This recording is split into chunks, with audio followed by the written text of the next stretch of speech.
wala naman po election program po ito. Wala po itong kinalaman sa automated election system. Wala po itong programa na merong pakialam doon sa resulta. Ang generic po ito, generic na transmission device. Walang pinagkaiba doon sa mga Starlink po na pinoprocure sa mga bahay-bahay at ini-install. Ito po ay para lamang sa transmission. Walang election program at wala pong kinalaman sa automated election system. Talagang pag-transmit lamang po ito sa pamamagitan ng satellite internet communication.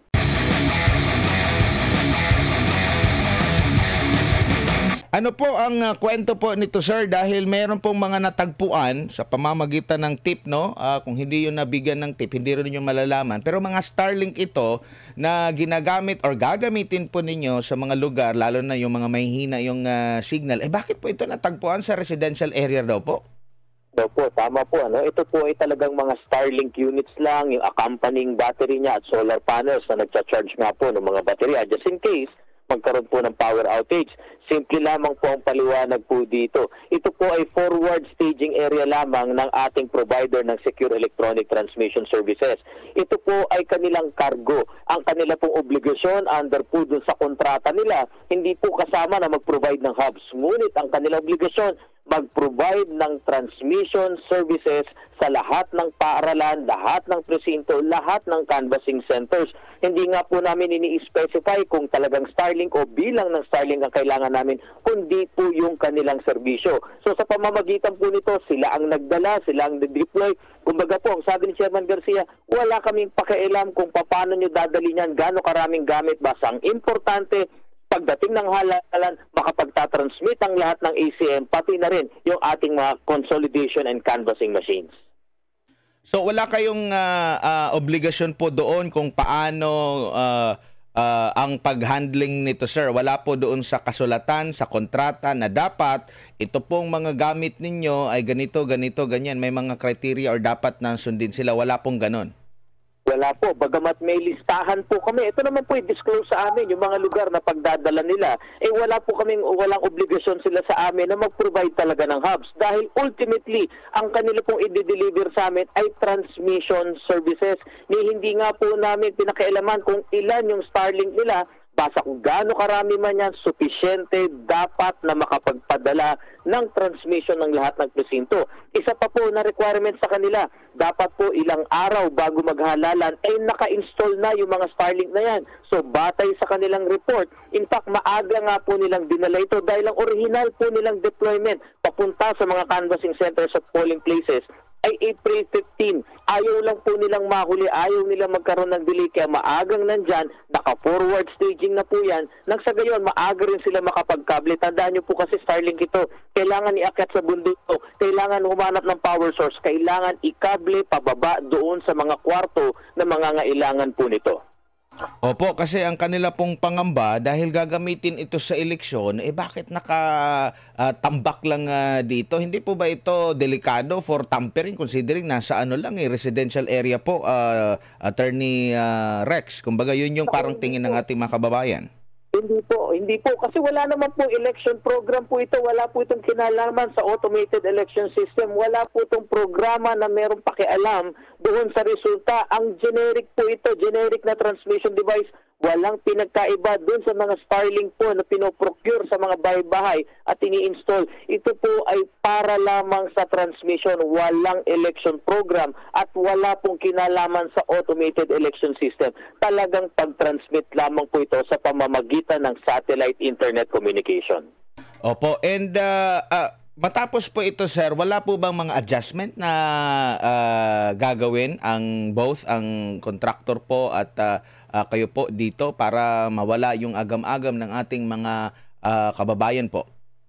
Hindi naman po nangangailangan ng adjustment. Kaya lang, sinabi po, tinag-utos na nga po ni Chairman Garcia, kailangan dun sa aming inventaryo ay yung gusto pong maka-witness, gusto makakita, ay very welcome po habang ini-inventaryo, binubuksan yung mga contents niyan, kasi papa-inspect na rin po namin, mag-conduct na ng inventaryo, ilan ba talaga yan? Yung pong gustong mag-abang kung kailan paparating ito, kailan papaalis, yung pong pagdadalan, pwede naman po kaming tanungin at i-disclose po ng COMELEC lahat yan, dahil yan po ay lumalabas sa mga public areas po yan. So ito pong mga pagdadalan, yung canvassing centers, yung pong kadalasan yan, mga ating legislative halls, yun naman po mga voting centers, practically mga paaralan po yan. Lahat po yan na i-disclose natin. And in fact, pati po yung mismong araw na magsisimula sa mag-install, pwede na po namin talagang, tanungin niyo po kami at sasabihin po namin sa inyo. Hihiling na rin po ang ating mga election officer para wala na rin po pagdududa. Samahan po kami ng mga accredited citizens arm, ng media, ng coalition of political parties, mga political parties, pati kanila mga watchers, samahan niyo po kami sa lahat ng gagawin namin dito. Sir, itong mga Starlink po na ito ay hindi pagmamay-ari ng COMELEC? Hindi po, dahil po ito ay kanila po. Sabi nga po namin, nangangamba rin sila kung masyadong maaga ikakabit sa mga paaralan, baka nakawin po ito. Wala pong kinalaman ng COMELEC dyan, hindi po namin babayaran niya kung nanakawin yan. Dahil tandaan po natin, ang kontrata namin sa kanila ay yung transmission services. So kanila po yan, yung Starlink na yan, yung mga solar panels, yung mga batteries, pati na rin po yung ibang mga kable na kasama dyan. Pero bakit po ito galing naman po sa warehouse ng COMELEC po naman dito sa National ba? Kung ito naman po ay different or sa kanila po ito na mga gamit po? Dahil po kailangan po namin inspeksyonin po ito at kailangan markahan po ng COMELEC. Otherwise, wala pong paaralan ng mga principal, mga supervisor na magpapapasok po sa mga gamit na yan unless official po na gagamitin ng COMELEC. Lalong-lalo na po yung mga striktong lugar natin, ng mga legislative halls at legislative buildings kung saan gagawin yung canvassing. Hindi po nyo papapasukin yan talaga kung wala pong marka ng COMELEC. Kaya nga po ito dinala sa COMELEC, tinignan namin kung pumasa doon sa standards ng transmission. Tinest po namin. Alangan naman pong papahahayaan namin gamitin nila ng hindi nates. At ultimately, ibinalik sa kanilang custody. Sila rin ang gumasto sa pagdadala po sa iba't ibang lugar sa Pilipinas at sila rin po ang mag-i-install yan. So nagkaroon kayo ng testing and sealing dito. So after po nito wala pong sealing, sir. Wala pong sealing. Okay. Hindi naman po kailangan i-seal po yan. Opo. So after po nito, sir, wala na po kayong gagawin ulit na pagsusuri doon sa mga gamit po na sinuri ninyo last time? Wala na po dahil ganito po yan ang mangyayari. Kapag natapos ang botohan at kailangan ng gamitin yung Starlink na yan, by the way, gagamitin lang po ito dun sa mga lugar na mahina ang telco signal. So kumbaga po alternate po ito backup. Kung sakali talagang babagsak, mahina o walang telco signal, tsaka po tayo gagamit ng Starlink. Sa paggamit naman ng Starlink, sabihin na natin pumalya yung equipment. Kailangan pong resolbahin nila yan. Kaya nga po meron silang mga extra na Starlink. Just in case may pumalya, kapalit kagad yun dahil hindi pwedeng ma-delay ang transmission at yung mismong transmission ang kailangan nilang i-deliver sa COMELEC. Nabanggit niyo po na meron din po kayo ng mga listahan ng mga lugar po, no? So, marami pa pong mga kagaya nito na tinambak muna, in-store muna sa mga residential area? Hindi naman po, wala naman po kaming nakita pa na ganung mga uri, Siguro ito pong nangyari sa Davao, paliwanag nga po ni Chairman Garcia, maaring yan yung pinaka-secure na lugar nila. Maaring mas mahirap pa nga po uupa. Una, napakahirap po humanap ng uupa para sa ilang araw lang, mga warehouse na ilang araw lang. Pangalawa, pag uupa po sila, kailangan tignan nila, dapat kasi ang any condition po dyan ay walang kamag-anak, walang nagmamay-aring politiko, kandidato o anumang related sa mga political parties o kandidato na ito, yung pong mauupahan nila. Mas mahirap, kaya po siguro sa puntong ito, para sigurado, yun na lang residential area dahil nga po lumalabas, yan ay kamag-anak ng isa sa may-ari ng mismong kumpanya ng provider. So mas safe po ito dahil hindi po related kahit sa kaninong kandidato. Opo. Saan po intended itong Starlink na ito, sir? Davao region lang po ba? Or kasama na yung ibang lugar dito po sa Mindanao? Hindi po, Davao region lang po yan. In fact, hindi nga po yan gagamitin sa Davao City dahil malakas naman po ang telco signal sa Davao City. Yan po ay gagamitin sa Davao del Norte, sa Davao de Oro at sa Davao del Sur. Yung lugar, again, na mga mahihina, bumabagsak o wala talagang telco signal.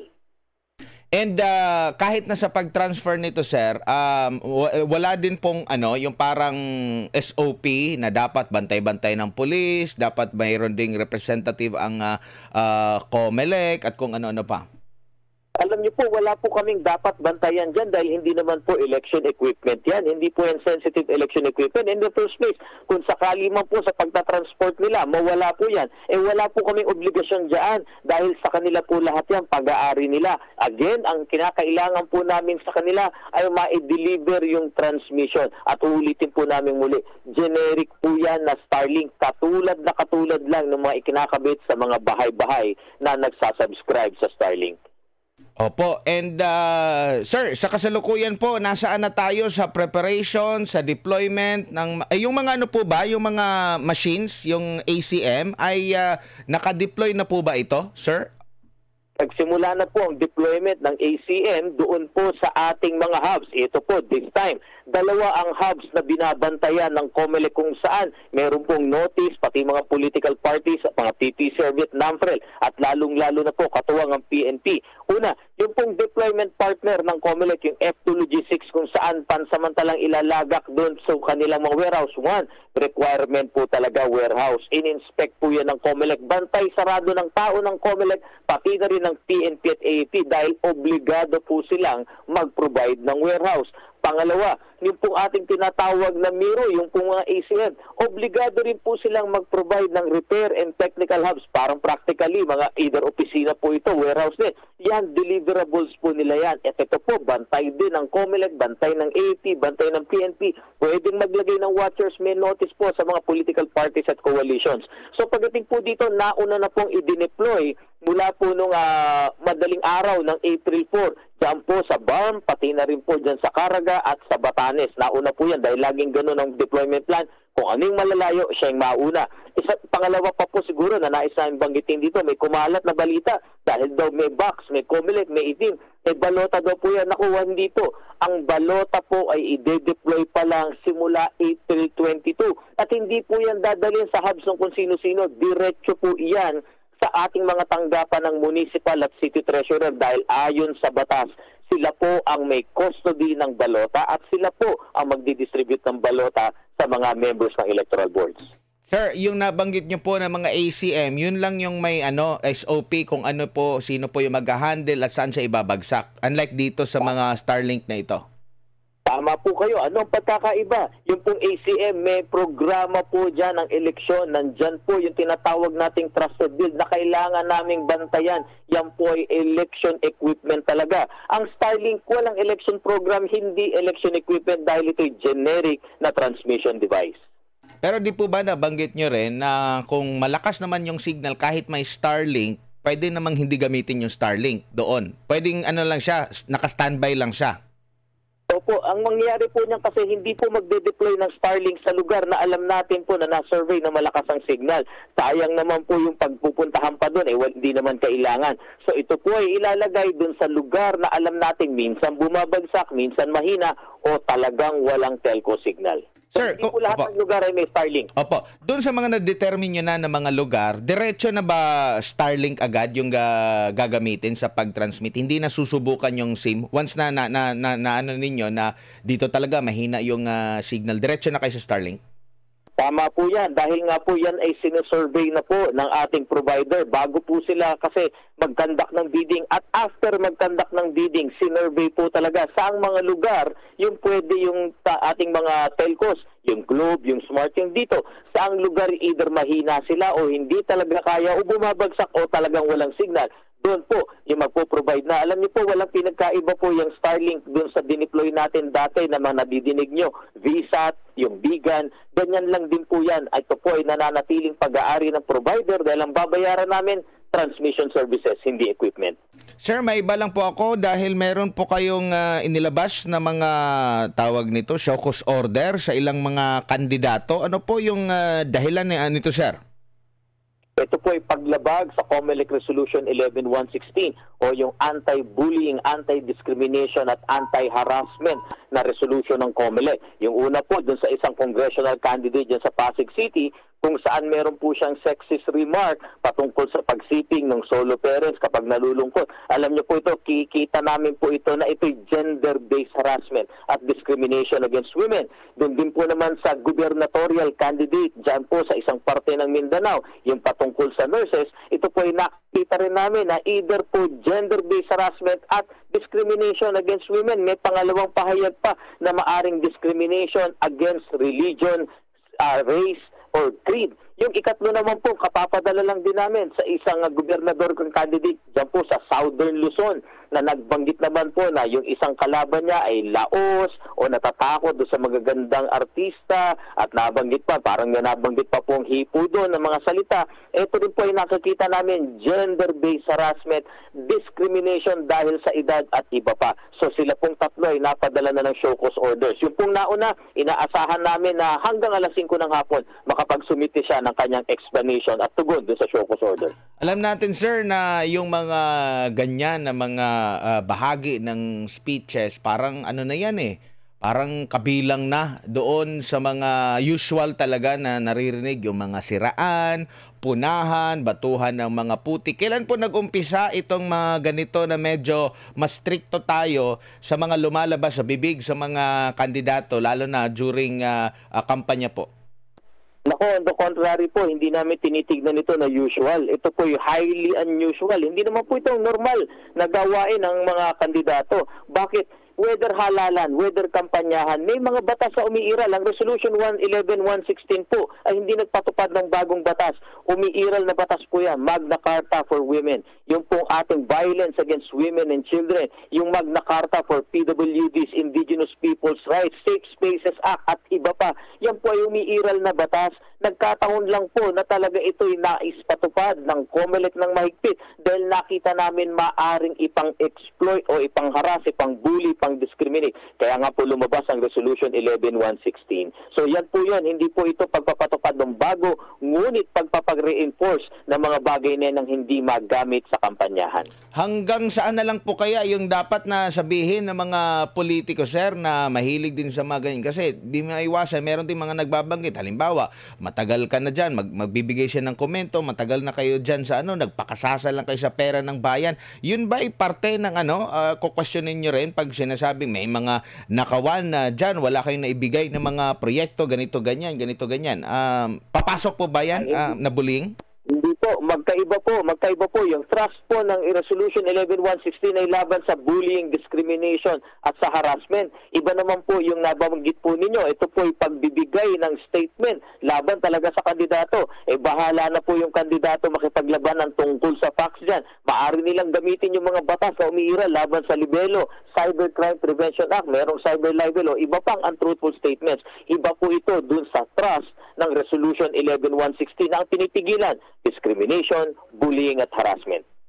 Meron din naman pong lumabas na survey, sir, na 66% ata naman kanilang sinurvey nagsasabi na magiging talamak ang vote buying. Sa mga sandaling ito, meron na po ba kayong mga ganyan na namomonitor? Early ba nagsasagawa ng ganyan? Kasi halimbawa, meron na namang kumalat na mga videos po na mamahagi ng pera. Isang local politician sa Cebu, kasagsagan na po ngayon ng kampanya sa mga lokal.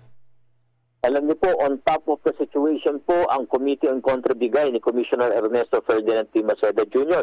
kung saan po ipinapatupad nila ang lahat ng nakalagay sa resolution laban sa vote buying at vote selling. Pati na po yung pong tinatawag natin na presumed acts ng vote buying at vote selling, pati na rin abuse of state resources. Sa kasalukuyan po, may iniimbestigahan na po silang 34 na mga kaso at yung ilan po dito, 11 po dito ay tinitignan nila bilang abuse of state resources at the rest naman po ay vote buying at vote selling. Hindi po magdadalawang isip ang committee na yan. Pagkatapos sila mag-investigasyon, makakalat ng ebidensya. Kung sapat ang ebidensya, magsasampa po sila ng kasong kriminal, election offense, kasong kriminal muli, abuse of state resources at kasong administratibo, yung tinatawag po nating disqualification.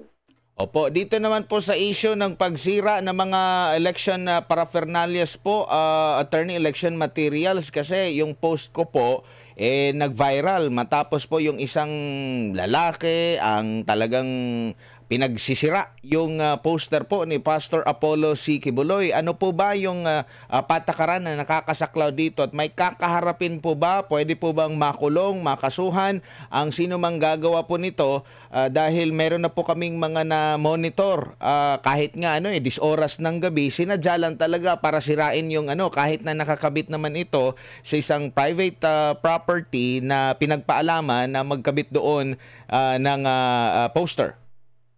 Alam niyo po, maaari po magsampa ang kampo po ng butihing Pastor Quiboloy ng isang kaso laban po doon sa nanira ng kanyang mga campaign materials. Kailangan po ninyong maisampa ang complaint patungkol dito sa COMELEC Law Department o kaya po sa mga tanggapan ng piskalya na kumikilala na rin sa mga paglabag ng batas pangalalan. Kung current na po kasi ang jurisdiction patungkol sa election offenses, pwede po sa COMELEC mismo sa pamamagitan ng Law Department at pwede rin po sa National Prosecution Service ng ating Department of Justice.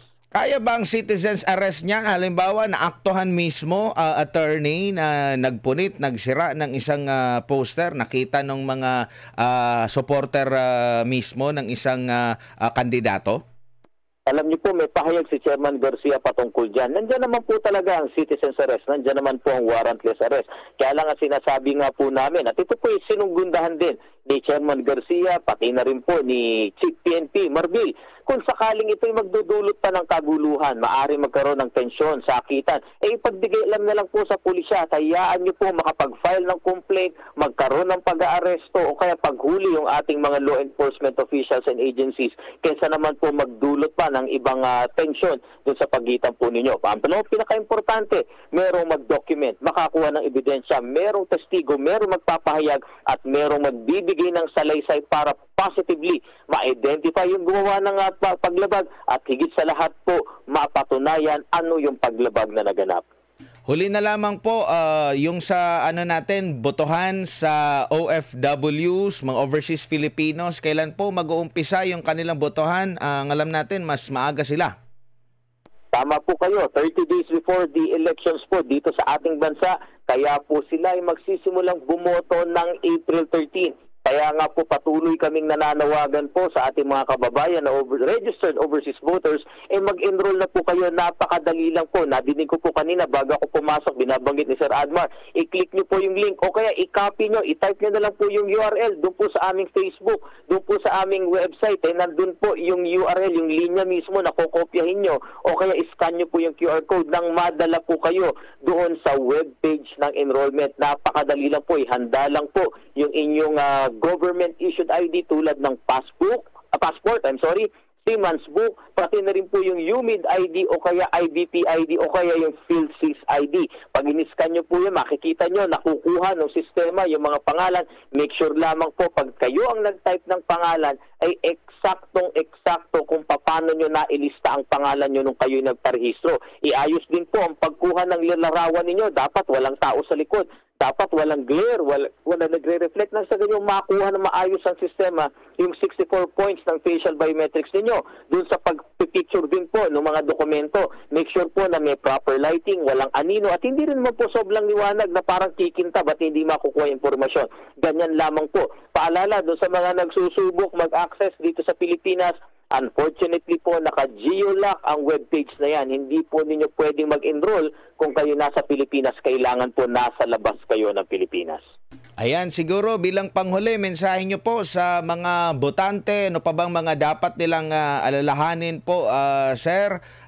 Dahil mga mag-iisang buwan na bago po ang halalan.